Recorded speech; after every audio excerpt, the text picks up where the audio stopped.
بسم اللہ الرحمن الرحیم۔ طالوت علیہ السلام بمقابل جالوت۔ طالوت علیہ السلام نے دشمن کے سب سے بڑے پہلوان جالوت کو قتل کرنے والے کو اپنی دولت کا نصف حصہ دینے اور اس سے اپنی بیٹی کا عقد کرنے کا اعلان کیا۔ اس جنگ میں حضرت داؤد علیہ السلام نے جالوت کو قتل کر دیا۔ وہ طالوت کے نصف دولت کے مالک اور ان کے داماد بن گئے۔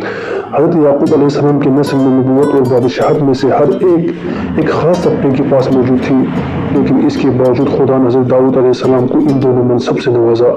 یوں طالوت کے رحلت کے بعد حضرت داؤد بنی اسرائیل کے بادشاہ بھی بن گئے، داماد بھی بن گئے۔ حضرت یعقوب کے نسل میں نبوت اور بادشاہت میں سے ہر ایک خاص طبقے کے پاس موجود تھی، لیکن اس کے باوجود خدا نے حضرت داؤد علیہ السلام کو ان دونوں منصب سے نوازا۔ یوں طالوت کے رحلت کے بعد حضرت داؤد بنی اسرائیل کے بادشاہ بھی بن گئے۔ اگر آپ کو یہ ویڈیو پسند آئی تو پلیز چینل کو سبسکرائب کیجیے گا۔